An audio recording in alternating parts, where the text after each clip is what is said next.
ഇന്ന് സൈറ്റിൽ വെച്ച് ഒരുത്തൻ എന്നെ കുത്തി. അപ്പം ഈ കുത്ത് കൊണ്ട് ഞാൻ അന്നേരം മിണ്ടാതെ പോന്നു. അതെൻ്റെ രീതിയാണ്. ഞാൻ മിണ്ടാതെ ഇങ്ങ് പോന്നു. ഇവനെ അറിയത്തില്ലായിരുന്നു ഈ കുത്തിയ പാർട്ടിയുടെ റേഞ്ച് എന്താണെന്ന്. എങ്ങനെ ഒരു കടന്നൽക്കൂട് നശിപ്പിക്കുക. ഉച്ചയ്ക്ക് സൈറ്റിൽ കടന്നലിൻ്റെ ആക്രമണം ഉണ്ടായി. അപ്പോൾ കടന്നൽക്കൂട് ഭയങ്കര ഭയാനകമായിട്ട് രീതിയിലുള്ള കടന്നൽക്കൂടാണ്. നിങ്ങൾക്ക് കാണിച്ചു തരാം. രതീഷിനെ വിളിച്ച് വരുത്തിയിരുന്നു. രതീഷ് കുലുക്കിയാണ്. നമുക്ക് പേയാട് നിന്നാണ് വന്നിട്ടുള്ളത്. തിരുമലയാണ്.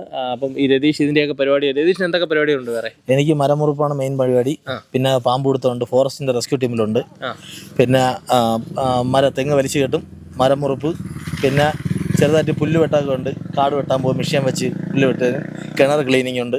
എല്ലാ പരിപാടിയും എന്തുണ്ടെങ്കിലും ഡ്രൈവിംഗ് ഉണ്ട്. എല്ലാ പരിപാടിയും ഓൾ ഇൻ ഓൾ ആണ് രതീഷ്. ഇത് വെച്ചാണ് ഇതിന്റെ പേര് സ്പ്രേയർ എന്നാണ് പറയുന്നത്. ഇത് 13 ലിറ്ററിന്റെ ആണ്. 13 ലിറ്ററിന്റെ. കടന്നൽക്കൂട് നിങ്ങൾ കാണാൻ പറ്റുമല്ലോ അല്ലേ? ഇതാണ് ആ കൂട്. രതീഷ് കടന്നൽക്കൂടിലോട്ട് എത്തി. രതീഷ് ഓക്കെ അല്ലേ? ഓക്കെ. അപ്പം ലൈറ്റ് എല്ലാം ഓഫ് ചെയ്യണം. നിങ്ങളെല്ലാം ഒന്ന് മാറി നിന്നാൽ മതി. ഓക്കെ. അപ്പോൾ രതീഷ് തുടങ്ങുകയാണ്. നമുക്കിവിടെ നിൽക്കാൻ പറ്റില്ല.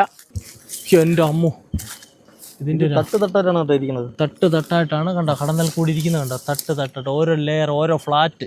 കെമിക്കൽ വീഴുമ്പോഴത്തേന് ചുരുങ്ങിയ കടന്നലാണ് അല്ലേ? അതിൻ്റെ ബാക്ക് സൈഡൊക്കെ നോക്കി എല്ലാം മഞ്ഞ കളറിൽ ആളെ കീടിലെ സാധനം. അപ്പോൾ നമ്മൾ ഇത് കത്തിക്കാനുള്ള പരിപാടിയാണ്.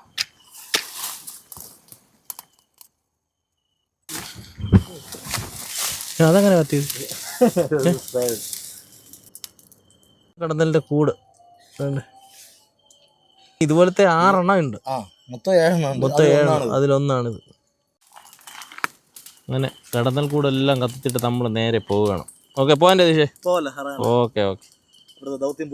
അത് തന്നെ, ഇവിടുത്തെ ദൗത്യം പൂർത്തിയായി. ഇനി നമ്മൾ അടുത്ത രാജ്യത്തിലോട്ട് പോവാം.